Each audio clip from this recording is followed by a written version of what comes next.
I want to take a moment to discuss Christopher Nolan and why I kind of hate him. I wouldn't say I hate him, but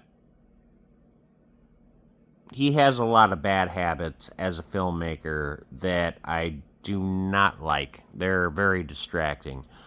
Um, he likes loud music.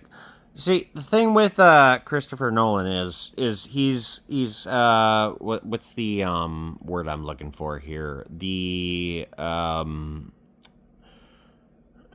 He's following in like Steven Spielberg's, James Cameron's, George Miller's footsteps. He's like that guy who's supposed to deliver like the most epic action movies ever.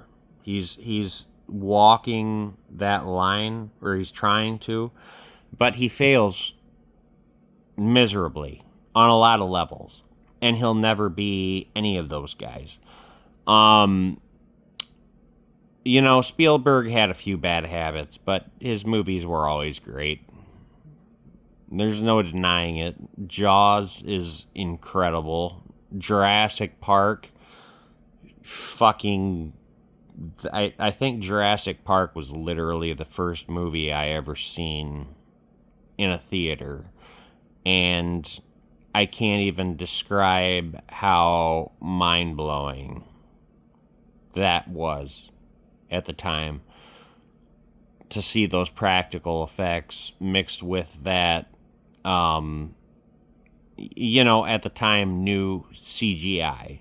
Like, that was a fairly new thing at the time. It was all mind blowing.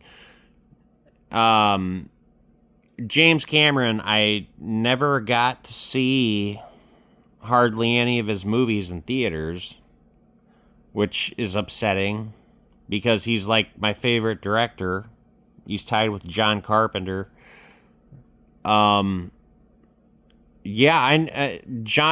James Cameron's movies I have never seen in theaters.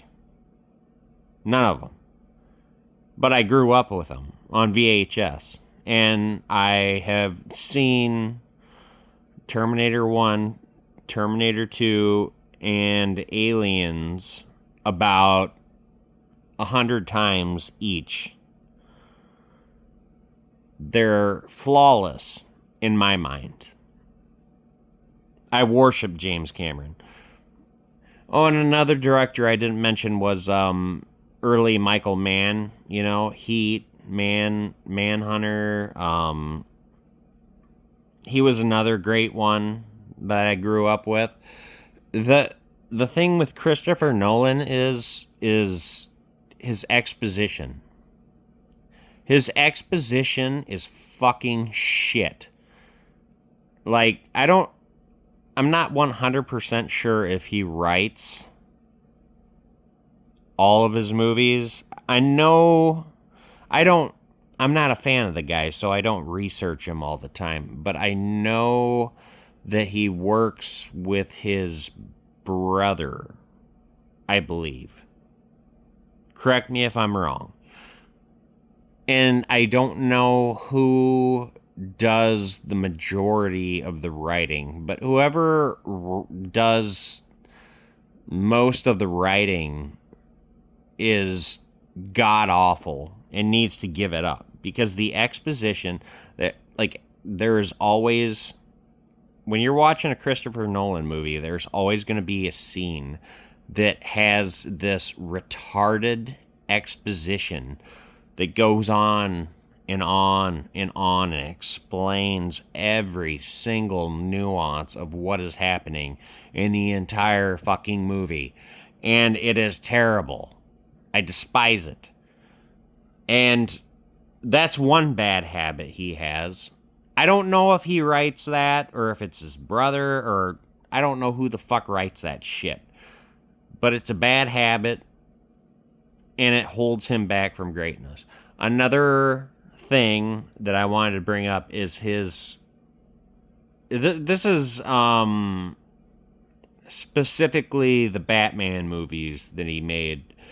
There's like during the action sequences, there's always like a quick cut to some random person who has not appeared in the movie at all up until that point. They show up and they say something funny and then it quick cuts away. That also drives me nuts. I hate that. It's in every single Christopher Nolan Batman film. From the first to the last one. They all have that stupid fucking...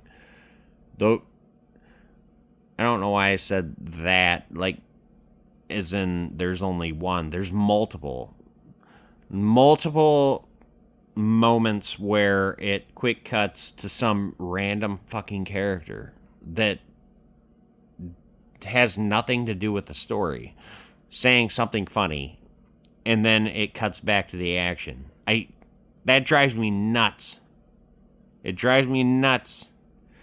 He has the worst habits as an action filmmaker.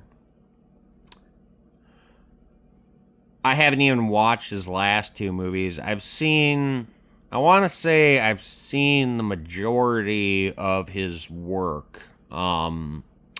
Memento, I think that was his first movie, right? I barely remember it. It was okay. It was gimmicky. You could say that about all his movies. They're all fucking gimmicky.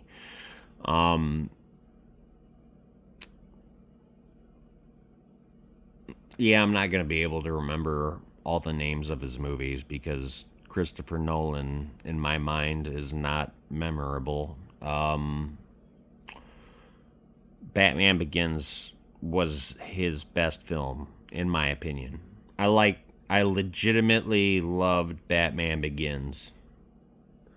But again, it had those stupid moments that I was talking about earlier. I'm trying to think of what else he made. He made that, what was it? Like a magician movie starring Christian Bale and was it Hugh Jackman? I want to say. I barely remember that movie. And it had like a weird science fiction twist that I didn't care for. Blah. Oh, what else has he made? The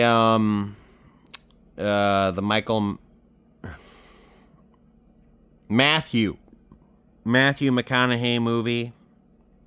Again, I can't remember his name. Interesting. I'm not going to say it's good, but I'll say it was interesting. There's Inception. Again, interesting, but executed poorly. Like, he really knows how to get people fucking riled up with that fucking loud music. And he knows how to shoot action sequences sometimes. He's about 50-50 on action sequences. When we're talking about action sequences and Christopher Nolan, he's about 50-50. Because we can go back to that, The Dark Knight. That chase scene involving the dump truck, the Batmobile, and the semi that the Joker's in. And it's... a lot of it is good, but it's also edited poorly. There's a lot of extremely, like, egregious mistakes. Like continuity errors. Like the way the Batmobile gets blown up and it's flying through the air and none of it looks right. And you can clearly see that the thing lands upside down, but in the next shot, it's up. It's sitting upright. His So I don't know if that's a Christopher Nolan thing or like an editor. Does he have an editor? Maybe he needs to fire his editor. I don't know. I don't like Christopher Nolan all that much. He has moments. He hires the right actors most of the time, except Christian Bale. Uh, Everybody else that he hires, I like a lot. Um, he gets the best fucking, who is it, Hans Zimmer, that does all his musical scores. Fucking Hans Zimmer, man. You know, you could call him generic, but when he's involved with a Christopher Nolan movie, he fucking goes all out. What is Inception's theme? I think it's called like Time or whatever. Fucking iconic. That will be a classic. That will go down as an all-time classic. But Christopher Nolan as a filmmaker is a moron. Is what I'm trying to get at ultimately. I don't He is no James Cameron. There will never be another James Cameron. Early James Cameron. Like those 3 movies he made in succession were, well, I guess there's The Abyss. The Abyss is a really good movie, but it's dragged down by parts. But Terminator 1, 2, and Aliens are some of the greatest, most perfect things ever made. And Christopher Nolan will never, ever be on that level, is my point.